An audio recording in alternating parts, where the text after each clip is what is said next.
Hello friends, आज हम बाल्यावस्था एवं उसका विकास विषय में यानी चाइल्डहुड एंड ग्रोइंग अप विषय में हम परिवार को शिक्षा का प्रभावशाली साधन बनाने का उपाय जानेंगे कि परिवार को शिक्षा का प्रभावशाली साधन या अभिकरण कैसे बनाया जाए। Measure to make home an effective agency of education. तो हम इसमें इसी में ही बालक का सामाजिकरण भी जानेंगे कि किस तरीके से होता है। तो सबसे पहले हम क्या जान लें, परिवार को शिक्षा का प्रभावशाली साधन बनाने के कुछ प्रमुख सुझाव हैं। क्या हैं? सबसे पहला सुझाव है कि परिवार को साक्षर और शिक्षित बनाना, यानी साक्षर और शिक्षित बनाना, जिससे वे परिवार के विकास और शिक्षा के प्रति जागरूक हो सकें। यानी सबसे पहले क्या होना चाहिए, यदि बालक को अच्छा बनाना है, परिवार को अच्छा साधन बनाना है शिक्षा का, तो परिवार के जो सदस्य हैं उनको साक्षर और शिक्षित होना चाहिए और शिक्षा के प्रति उन्हें जागरूक भी होना चाहिए। और क्या है, परिवार के आर्थिक स्तर को ऊंचा उठाना, क्योंकि निर्धनता के कारण परिवार के सदस्य शिक्षा की उपेक्षा करते हैं, इसलिए उनको स्वरोजगार के अवसर देकर आर्थिक आत्मनिर्भरता प्रदान की जाए। यानी जो परिवार के आर्थिक स्तर है वह ऊंचा होगा, तभी वह अपने आजीविका के बारे में निर्भर नहीं रहेंगे, वो कुछ नया करने की ही सोचेंगे।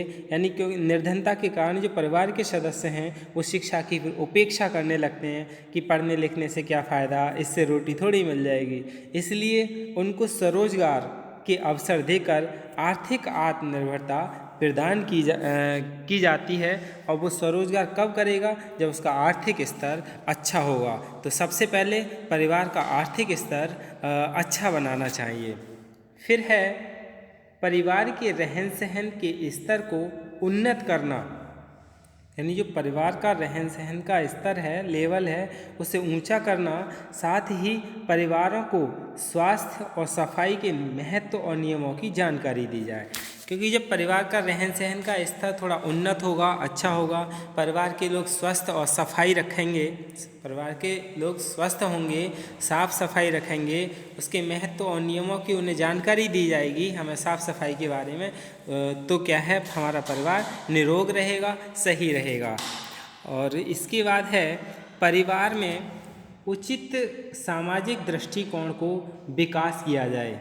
यानी जो परिवार है उसका जो सामाजिक दृष्टिकोण है उसका विकास करना, उनको रूढ़ियों, कुसंस्कारों, ईर्ष्या, द्वेष, कलह के बजाय सहयोग, प्रेम, सहानुभूति, प्रगति विचारों का व्यवहार का महत्व बताया जाए। जो परिवार है उसमें सामाजिक दृष्टिकोण का विकास करना चाहिए। उस परिवार में जो रूढ़ियाँ हैं, रूढ़ियाँ मानी जो कुप्रथाएं चली आ रही हैं, कुसंस्कार परिवार में चलते आ रहे हैं, परिवार में ईर्ष्या है, द्वेष भावनाएं हैं, कलह है, इनके बजाय हमें क्या परिवार को महत्व देना चाहिए? सहयोग, प्रेम, सहानुभूति, प्रगतिशील विचारों और व्यवहार का महत्व दिया जाए, तभी हमारा परिवार शिक्षा का एक प्रभावशाली साधन बन सकेगा। फिर है माता पिता के बीच तनाव और असमंजस्य दूर करने के लिए परिवार सलाहकार केंद्र स्थापित किए जाएं। यानी जो परिवार सलाहकार केंद्र हैं, शायद मंडल पर भी इस समय स्थापित भी हैं, इससे क्या है कि जो माता पिता हैं जिनके बीच जो तनाव है, असामंजस्य है, इसको दूर किया जाता है परिवार सलाहकार केंद्र के द्वारा, जिसके माध्यम से परिवार में एक दूसरे के प्रति प्रेम और सहयोग की भावना, प्रगतिशील विचार आदि आने शुरू हो जाते हैं। फिर है कार्यशील महिलाओं के बच्चों की देखभाल के लिए शिशु गृह, यानी क्रैश जिसे बोलते हैं, डे केयर सेंटर और डे बोर्डिंग स्कूल स्थापित किए जाएं। यानी जो कार्यशील महिलाएं हैं, जो गरीब तबके के लोग हैं, यानी गरीब जो माता पिता हैं, वो दोनों ही कहीं ना कहीं अपने रोज़गार के लिए जाते हैं, कमाने के लिए जाते हैं और मजदूरी करने के लिए जाते हैं। तो जो बच्चे हैं उन बच्चों को भी वो साथ ले जाते हैं, जब बच्चों को साथ ले आते हैं तो उनका किसी भी तरीके का कोई विकास नहीं होता है। इसलिए बच्चों के विकास के लिए शिशु गृह यानी क्रैश, डे केयर सेंटर यानी जो डेली के डेली उन बच्चों की देखभाल करने वाले सेंटर हैं, केंद्र हैं, और डे बोर्डिंग स्कूल, इन सभी की स्थापना की जाए, तभी हमारा परिवार एक शिक्षा का प्रभावशाली साधन बन सकेगा। फिर है पारिवारिक अंतर्विरोध। पारिवारिक अंतर्विरोध और पीढ़ी के अंतराल को कम किया जाए। यानी ये परिवार में अंतर्विरोध बना रहता है, परिवार के अंदर एक दूसरे के प्रति विरोध करना, और पीढ़ी के अंतराल जो हैं उनको कम किया जाए।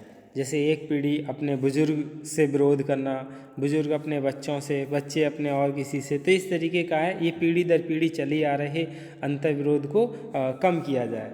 फिर है परिवार को प्रेरित किया जाए, परिवार को मोटिवेट किया जाए कि वे बालकों में पढ़ने लिखने की समुचित व्यवस्था करें, क्योंकि परिवार के लिए जब पढ़ाई लिखाई के महत्व को पता होगी तभी वह बच्चों के लिए पढ़ने के लिए विद्यालय भेजेंगे।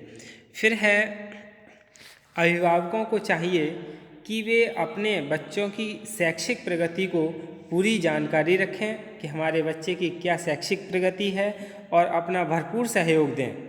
ऐसा नहीं है कि आपने अपने बच्चे के लिए विद्यालय में एडमिशन करा दिया, फिर बच्चे के बारे में ही जानकारी नहीं ले रहे कि बालक कितना सीख रहा है, कितना जान रहा है, बच्चे में कितने संस्कार हैं, बच्चा कैसा माहौल में रह रहा है।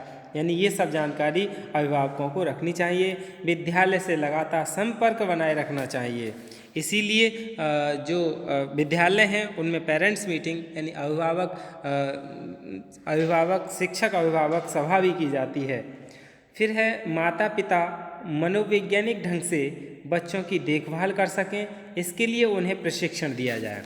जो माता पिता हैं बच्चों को किस तरीके से कैसे उनकी देखभाल की जाए, ये सब जानकारी माता पिताओं को दी जानी चाहिए, प्रशिक्षण दिया जाना चाहिए। फिर है अभिभावकों को अपने बच्चों के स्कूल, अध्यापकों और छात्रों के प्रति स्वस्थ, सकारात्मक और प्रशंसात्मक दृष्टिकोण रखना चाहिए। यानी जो बच्चों के माता पिता हैं, अभिभावक हैं, उन्हें स्कूल और अध्यापक और जो छात्र हैं इन सब के प्रति क्या है, पॉजिटिव थिंकिंग और सृजनात्मकता रखनी चाहिए, जिससे कि बच्चे का जो विकास है वो अच्छे से हो सकेगा, यानी बच्चा पढ़ने में रुचि लेगा। फिर है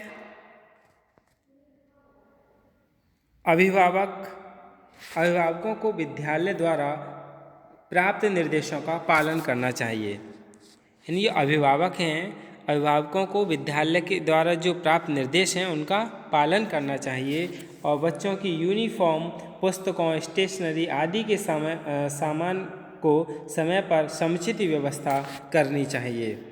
अभिभावक यानी जो बच्चों के कक्षा कार्य, गृह कार्य की जानकारी रखना चाहिए तथा उसे पूरा कराने में अभिभावकों को अपेक्षित सहयोग भी करना चाहिए।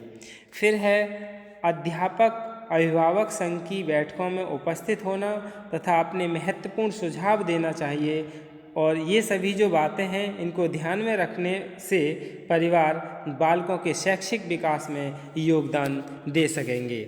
इसके बाद हम बालक का सामाजिकरण जान लें कि बालक का सामाजिकरण कैसे होता है। Socialization of child. बच्चे के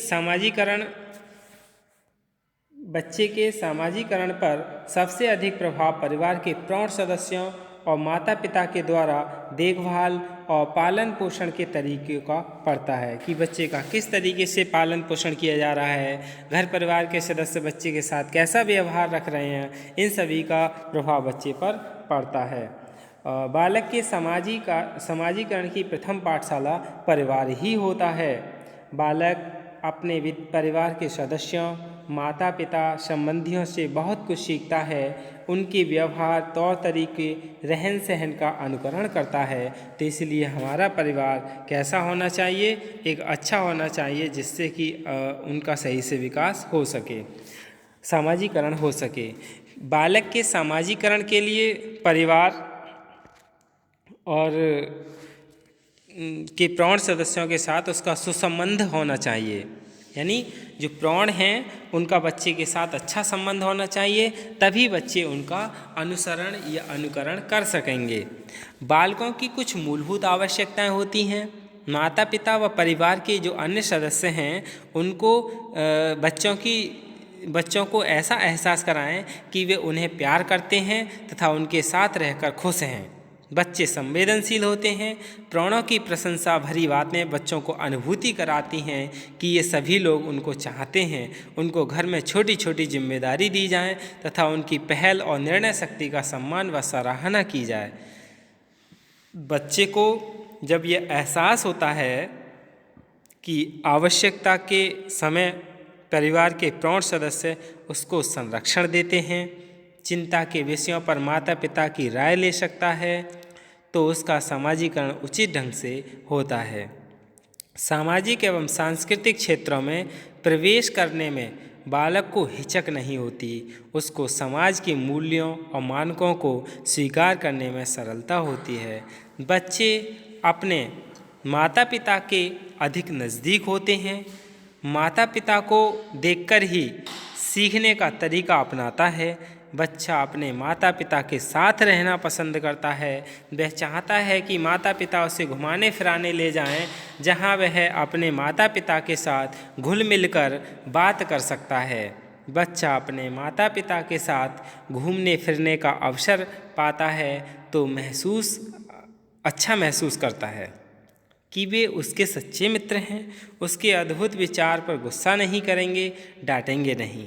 इससे उसका आत्मविश्वास मजबूत होता है। सामाजिकरण के दौरान आत्मविश्वास के सहारे वह अपने नैराश्य और आक्रामक मनोवेग को नियंत्रित करने में सक्षम बनता है। बालक के सामाजिकरण में बालक एवं माता पिता के बीच अनुक्रिया विशेष रूप से महत्वपूर्ण है। बहुत से परिवार ऐसे होते हैं जहां माता पिता दोनों अपने कार्य व्यवसाय में व्यस्त रहते हैं, बच्चों को समय नहीं दे पाते। अगर घर में रहते भी हैं तो अपने कमरे में माता टेलीविज़न देखने में व्यस्त रहती हैं, पिता दफ्तर की फाइलों में उलझे रहते हैं। बच्चे अलग कमरे में क्या कर रहे हैं उन्हें ध्यान ही नहीं रहता। ऐसे में बच्चों, बालक और माता पिता के मध्य शून्य अनुक्रिया रहती है। शून्य अनुक्रिया बालक के सामाजिकरण के लिए घातक होती है। यानी इन सब के बीच कुछ ना कुछ अनुक्रिया होनी चाहिए। जो माता पिता बालकों को कठोर नियंत्रण में रखते हैं, उनके व्यक्तित्व को आदर नहीं देते, सभी बालकों के साथ समान व्यवहार नहीं करते, तो ऐसे बालक तिरस्कार और नियंत्रण से सदैव भयभीत रहते हैं। ऐसे बालक या तो अंतर्मुखी हो जाते हैं या फिर क्रांतिकारी प्रवृत्ति के हो जाते हैं तथा समाज विरोधी आचरण करने लगते हैं। बच्चों की गतिविधियों से अपरिचित रहना बहुत बड़ा खतरा होता है। बच्चे इंटरनेट का दुरुपयोग करने लगते हैं, संचार के अन्य माध्यमों से कुसंगति में पड़कर अपराध की राह पर चल पड़ते हैं। जो माता पिता अपने बच्चों को स्वस्थ मनोरंजन के साधन नहीं उपलब्ध करा पाते, उनके बच्चे छुप छुप कर अश्लील मनोरंजन का आनंद लेने लगते हैं, जो बच्चों को समाज के प्रतिकूल व्यवहार के लिए प्रेरित करता है। अति व्यस्तता या अन्य कारणों से जब कुछ माता पिता या अभिभावक अपने बच्चों की संगति पर ध्यान नहीं देते, बालक के व्यवहारों के निर्धारण में संगति की बहुत भूमिका होती है। दुष्चरित्र बालकों की संगत में पड़कर अच्छे बालक भी असामाजिक बन जाते हैं। साथियों की अभिवृत्तियों, आस्थाओं, रुचियों, मनोभाव तथा चरित्र का प्रबल प्रभाव बालक के सामाजिकरण पर पड़ता है। यानी बालक का सामाजिकरण के लिए अभिभावक या जो परिवार के सदस्य हैं, इन्हें पहले शिक्षित होना होगा या इन्हें इन सब बच्चे का विकास कैसे किया जाए, बच्चे को कैसे लालन पालन किया जाए, ये उन अभिभावकों को पता होना चाहिए। तभी हमारा परिवार एक शिक्षा का प्रभावशाली साधन या अभिकरण बन सकेगा, बच्चे का सामाजिकरण अच्छे से हो सकेगा। धन्यवाद।